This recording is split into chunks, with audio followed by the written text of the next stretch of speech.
नमस्कार दोस्तों, स्वागत है आप सबका आपके अपने YouTube channel self study care में।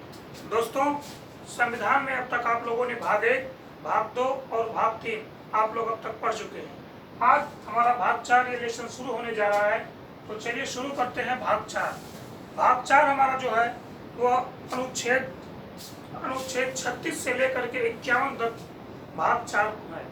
भाग 4 को हम लोग नीति निर्देशक तत्व भी कहते हैं और इंग्लिश में उसको DPSP कहा जाता है, अर्थात directive principle of state policy. Directive principle of state policy कहा जाता है भाग 4 को ही। भाग 4 यानी कि राज्य के नीति निर्देशक तत्व अनुच्छेद 36 से लेकर 51 तक हमारा भाग 4 है। तो सबसे पहले हम ये जान लेते हैं कि जो हमारे भाग 4 है राज्य के नीति निर्देशक तत्व, ये हमारे संविधान में आया कहाँ से है। जो राज्य का नीति निर्देशक तत्व भाग 4 है, ये हमारे संविधान में कहाँ से आया है, तो यह हमारे संविधान में आयरलैंड से लिया गया है। कहाँ से? हमारे संविधान में से आयरलैंड से लिया गया है। लेकिन अगर बात ये आ जाए कि आयरलैंड के संविधान में से कहाँ से लिया गया था, तो जो आयरलैंड के संविधान था उसमें आयरलैंड के संविधान में इसे स्पेन से लिया गया था। यानी कि DPSP जो है सबसे पहले स्पेन में आया, स्पेन के बाद फिर आयरलैंड में आता है, आयरलैंड से फिर उसको कहाँ लाया जाता है, भारत में, यानी कि भारत के संविधान से जोड़ा जाता है DPSP को। तो चलिए शुरू करते हैं DPSP। अब हमारा जो DPSP यानी कि राज्य के जो नीति निर्देशक तत्व है वह हमारा कहाँ से कहाँ तक है, तो आप जान लीजिए कि अनुच्छेद 36 से लेकर के 51 तक, अनुच्छेद 36 से लेकर के 51 तक जो हमारा है वह हमारा राज्य के नीति निर्देशक तत्व यानी कि भाग 4 directive principle of state policy है। अब बात ये कर लेते हैं कि अनुच्छेद 36 हमारा क्या कहता है, आर्टिकल 36 कहता क्या है। तो जो हमारा आर्टिकल 36 है, आर्टिकल 36 में हमारे जो बातें कही गई है उसमें राज्य की नीति निर्देशक यानी कि DPSP की परिभाषा की चर्चा की गई है। किसकी परिभाषा? राज्य के नीति निर्देशक तत्व की परिभाषा अनुच्छेद 36 में कहा गया है। किसमें कहा गया है? अनुच्छेद 36 में ही कहा गया है। और अब बात करें अनुच्छेद 37 में कि अनुच्छेद 37 क्या है, तो अनुच्छेद 37 कहता है कि इसके अंतर्गत यानी कि भाग 4 में जितनी भी बातें यानी कि भाग 4 के अंतर्गत अनुच्छेद 36 से लेकर 51 तक जितनी भी बातें कही गई हैं उन सब बातों को लेकर के हम सुप्रीम कोर्ट या हाई कोर्ट में नहीं जा सकते हैं। अर्थात ये इसके अंतर्गत जितनी बातें आएंगी 36 से लेकर 51 तक जितनी भी बातें होंगी वह सब उन सब बातों को लेकर के हम कोर्ट में नहीं जाएंगे, अर्थात यह वाद योग्य नहीं होगा।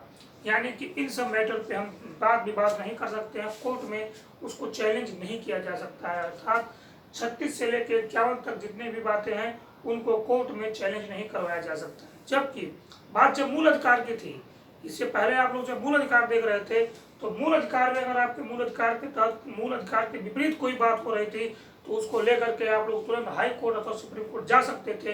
लेकिन यहाँ कहा गया है कि राज्य के नीति निर्देशक तत्व 36 से लेकर 51 तक के अंतर्गत जितनी बातें बोली गई हैं उन बातों को लेकर के आप जो है सुप्रीम कोर्ट अथवा हाई कोर्ट में नहीं जा सकते हैं, सुप्रीम कोर्ट अथवा हाई कोर्ट में नहीं जा सकते हैं। ये हमारा अनुच्छेद 37 कहता है। फिर बात आती है कि अनुच्छेद 38 क्या है। अनुच्छेद 38 क्या है, तो अनुच्छेद 38 में कहा गया है कि राज्य जो है लोक कल्याण की अभिवृद्धि की बात करता है। किसकी बात करता है? यानी कि अनुच्छेद 38 में लोक कल्याण की बात कही गई है। किसकी बात की गई है?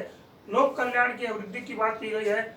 और समान का समान वितरण और समान का समान वितरण की बात कही गई है। सामाजिक व्यवस्था बनाए रखने की बात कही गई है। किसकी बात की गई है? सामाजिक व्यवस्था बनाए रखने की बात की गई है। आर्टिकल 38 में लोक कल्याण की अभिवृद्धि की बात करता है आर्टिकल 38। लोक कल्याण की अभिवृद्धि की बात करता है आर्टिकल 38, अर्थात सामाजिक राजनीतिक आर्थिक जो सामाजिक आर्थिक राजनीतिक व्यवस्था है उसको सुचारू रूप से चलाने की बात की जाती है आर्टिकल 38 के तहत। इसके तहत अनुच्छेद 38 के तहत। तो आपसे पूछा जाए कि आर्टिकल 38 क्या है, तो आप एक लाइन में उसका जवाब दे सकते हैं कि लोक कल्याण की अभिवृद्धि की बात करता है हमारा अनुच्छेद 38। अब बात कर लेते हैं अनुच्छेद 39 क्या कहता है, तो अनुच्छेद 39 कहता है समान काम का समान वेतन। अनुच्छेद 39 कहता है कि समान काम के लिए समान वेतन दिया जाएगा। अर्थात इसमें 39 के तहत किसी भी व्यक्ति से अर्थात महिला हो या पुरुष हो उसके साथ भेदभाव नहीं किया जाएगा। यानी कि जो काम है जिस काम के लिए पुरुषों को इतना वेतन दिया जाता है अगर वह काम महिला कर रही है तो उसे भी उतना ही वेतन दिया जाएगा। समान काम का समान वेतन का मतलब हुआ कि काम जो भी होगा उसका जो वेतन दिया जाएगा वो सबको समान रूप से दिया जाएगा। फिर कह रहा है कि संसाधनों का समान वितरण होगा। जो भी संसाधन दिए जाएंगे, जो भी सामान उपलब्ध रहेंगे, जो भी संसाधन का प्रयोग किया जाएगा उसको सभी लोगों में सब में समान वितरण किया जाएगा। इसमें सब में समान वितरण किया जाएगा अनुच्छेद 39 के तहत। फिर वही बात एक आ जाती है कि अनुच्छेद 39 को क्या कहता है। तो अनुच्छेद 39 को कहता है कि निःशुल्क विधिक सहायता दी जाएगी, अर्थात आपको जो कानूनी सलाह लेनी है वह आपको बिल्कुल फ्री दी जाएगी। आपको कानूनी सलाह के लिए बिल्कुल फ्री सहायता दी जाएगी, यानी कि निःशुल्क विधिक सहायता। अगर आपके पास वकील रखने की व्यवस्था नहीं है, किसी मैटर को लेकर आपके पास वकील रखने की व्यवस्था नहीं है, तो आपके लिए सरकार व्यवस्था करवाएगी, निःशुल्क विधिक सहायता उपलब्ध करवाएगी। और इसको जोड़ा कब गया था, तो इसको संविधान में 42वां संशोधन 1976 के तहत जोड़ा गया था। कब? संविधान में जब 42वां संविधान संशोधन किया गया 1976 में, तब इसको जोड़ा गया था। अब बात कर ले अनुच्छेद 40 की। अनुच्छेद 40 में कह दिया गया है कि ग्राम पंचायतों का गठन होना चाहिए। बहुत ही महत्वपूर्ण होता है अनुच्छेद 40। अनुच्छेद 40 इतना ट्रेंडिंग क्वेश्चन ये आर्टिकल है कि अगर 10 एग्जाम होगा तो 10 में से 8 एग्जाम में क्वेश्चन पूछ लिया जाता है कि ग्राम पंचायतों का गठन कौन से आर्टिकल में कहा गया है। तो ग्राम पंचायतों का गठन अनुच्छेद 40 में ही कहा गया है। फिर अनुच्छेद 41 की बात कर लेते हैं। अनुच्छेद 41 क्या कहता है? अनुच्छेद 41 कहता है कि कुछ दशाओं में सरकारी सहायता उपलब्ध कराई जाएगी। यानी कि सरकार आपको कुछ दशाओं में सरकारी सहायता मुहैया उपलब्ध कराएगा। अर्थात अगर आपके पास व्यवस्थाएं नहीं है रहने खाने की, तो आपको सरकार जो है रहने के इंतजाम करवा, यानी कि आपको घर की व्यवस्था करवाएगा। आपको सरकार क्या कराएगा? घर का व्यवस्था करवाएगा। लेकिन अब घर का व्यवस्था से मतलब यह मत समझिए कि सरकार की मजबूरी है कि आपको घर की व्यवस्था करा के देगा, ऐसा कुछ भी बात नहीं बोला गया है इसके अंतर्गत। सरकार की अभिलाषा है, सरकार का मन है, तब आपको सरकारी सहायता उपलब्ध करवाएगा, अर्थात इसके अलावा जबरदस्ती उससे आप नहीं ले सकते हैं। क्योंकि यह डीपीएसपी के अंतर्गत, यानी कि राज्य के नीति के अंतर्गत आ रहा है। फिर बात कर लेते हैं अनुच्छेद 42 की। अनुच्छेद 42 कहता है कि न्याय संगत कार्य की मनोचित दशा प्रसूति सहायता उपलब्ध करवाना। जो अनुच्छेद 42 है, महिलाओं के लिए बोला गया है। जो अनुच्छेद 42 है यह महिलाओं के लिए है। कह रहा है कि न्याय संगत कार्य की मनोचित दशा, यानी कि जो कार्य होगा, जो काम होगा, उसके लिए उसकी जो व्यवस्था होगी वो मनोचित, यानी कि व्यक्ति की मनोदशा के पर आधारित होगी। ऐसा नहीं है कि व्यक्ति बहुत बीमार है और उस बीमार व्यक्ति से भी आप कोई जबरदस्ती काम करवाएंगे, इस तरह की व्यवस्था नहीं की गई। इस तरह की व्यवस्था से मना किया गया है कि जो काम होगा न्याय संगत होना चाहिए, मनोचित, यानी कि व्यक्ति की दशा के हिसाब से होना चाहिए। ऐसा नहीं है कि व्यक्ति बहुत बीमार हो और व्यक्ति से आप कोई भारी काम करवा रहे हो, ऐसा नहीं हो सकता है। फिर कह रहा है कि प्रसूति सहायता उपलब्ध कराना, अर्थात अगर कोई महिला गर्भवती है तो उस महिला को प्रसूति सहायता उपलब्ध करवाई जाएगी राज्य के डीपीएसपी के अंतर्गत। यानी कि प्रसूति सहायता उपलब्ध करवाना, न्याय संगत कार्य की मनोचित दशा की व्यवस्था करवाना अनुच्छेद 42 के तहत कहा गया है। फिर अनुच्छेद 43 आता है। अनुच्छेद 43 कहता है कि निर्वाह योग्य मजदूरी होगी।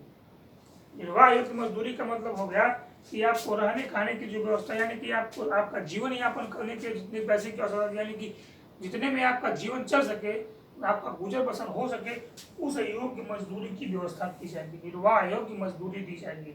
इसके तहत अनुच्छेद 43 के तहत कहा गया है कि निर्वाह योग्य मजदूरी दी जाएगी। वहीं अनुच्छेद 43 क में कह दिया गया है कि उद्योग प्रबंधन में कामगारों की भागीदारी होगी। किसमें?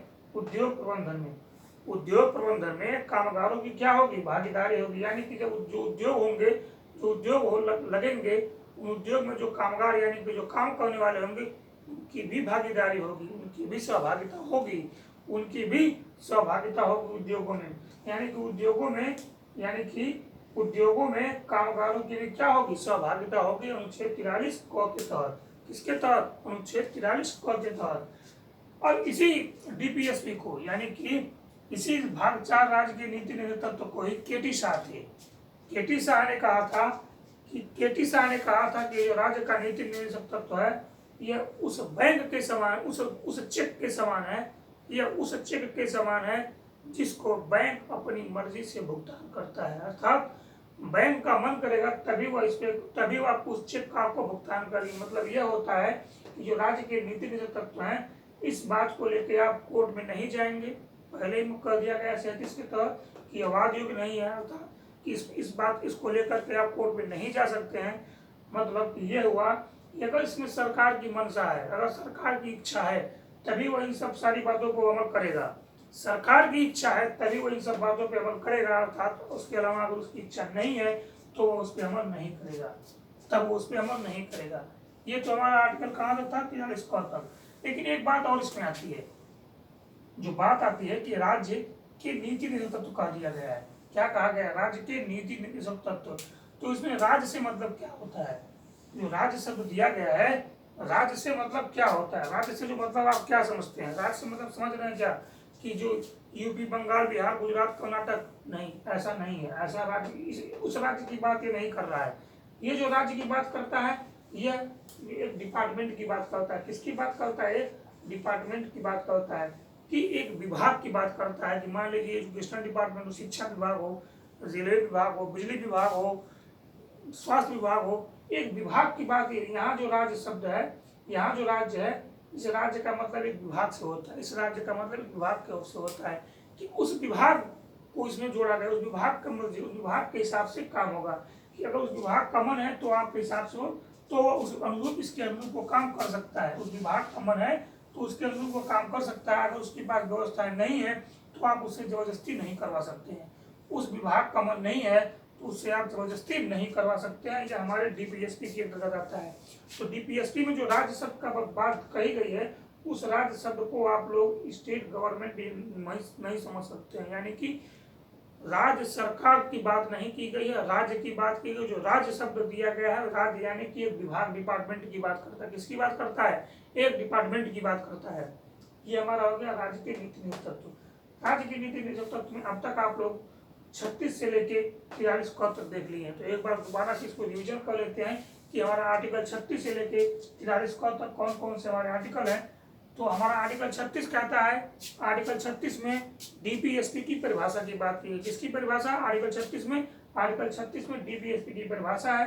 अनुच्छेद 37 में कि ये कह दिया गया है कि यह वाद योग्य नहीं है, अर्थात इसको लेके आप कोर्ट में नहीं जा सकते हैं।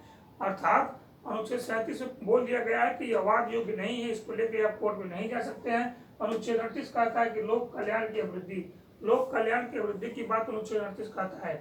लोक कल्याण की अभिवृद्धि की बात अनुच्छेद 38 करता है। अनुच्छेद 39 कहता है कि समान काम का समान वेतन होगा और संसाधनों का समान वितरण होगा। अनुच्छेद 39 कहता है कि समान काम का समान वेतन होगा और संसाधनों का समान रूप से वितरण किया जाएगा। वही 39 को कहता है कि निःशुल्क विधिक सहायता दी जाएगी।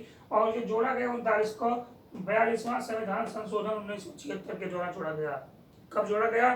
42वां संविधान संशोधन 1976 में इसको जोड़ा गया। फिर आता है अनुच्छेद 40। अनुच्छेद 40 में ग्राम पंचायतों के गठन की बात की जाती है। किसकी बात? अनुच्छेद 40 में ग्राम पंचायतों के गठन की बात की जाती है। अनुच्छेद 41 कहता है कुछ दशा में सरकारी सहायता उपलब्ध करवाई जाएगी। कुछ दशाओं में सरकारी सहायता उपलब्ध करवाई जाएगी। मान लीजिए कोई विकलांग है, मान लीजिए कोई विकलांग है तो उसको व्हील चेयर, उसको जो है जो साइकिल होती है उसकी व्यवस्था करवाई जाएगी। कोई बीमार है तो उसको दवा की व्यवस्था करवाया जाएगा। इस तरह से कुछ दशाओं में सरकारी सहायता उपलब्ध करवाई जाएगी। फिर अनुच्छेद 42 कहता है कि न्याय संगत कार्य की मनोचित दशा होगी, अर्थात जो काम दिया जाएगा वो व्यक्ति की मनोचित यानी कि मन स्थिति यानी कि उसकी दशा को देख के उसको काम दिया जाएगा। फिर प्रसूति सहायता उपलब्ध करवाया जाएगा, अर्थात महिला है तो उस महिला को प्रसूति सहायता जो है उपलब्ध करवाई जाएगी। अनुच्छेद 43 कहता है कि निर्वाह योग्य मजदूरी की व्यवस्था होगी, यानी कि उसको जो जीवन यापन है, जीवन यापन करने के लिए, दैनिक जीवन यापन करने के लिए जो उसकी मजदूरी दी जाएगी, ऐसा इतना उसको मजदूरी मिलना चाहिए कि उससे उसका जीवन यापन चल सके, उसका जीवन चल सके, इतनी मजदूरी दी जाएगी अनुच्छेद 43 के तहत। वही अनुच्छेद 43 को कहता है कि उद्योग प्रबंधन में कामगारों की भागीदारी होगी, अर्थात जो उद्योग लगेंगे उन उद्योगों में जो कामगार हो यानी कि जो काम करने वाले होंगे उन लोगों की भागीदारी सुनिश्चित की जाएगी। उद्योग प्रबंधन में कामगारों की जो भागीदारी होगी वो भागीदारी की जाएगी, सुनिश्चित की जाएगी। ये हमारा अनुच्छेद 43 का था। तो आज के लिए मैं इतना ही रहने देता हूँ, और अगले यानी कि नेक्स्ट क्लास में फिर 43 को यानी कि 44 से लेकर के 50 तक जो हमारा आर्टिकल होगा, 44 से लेकर 51 तक वो सारा आर्टिकल हम लोग देखते हैं। तो आज के लिए बस इतना ही, मिलते हैं फिर अगली क्लास में, तब तक के लिए नमस्कार, जय हिंद।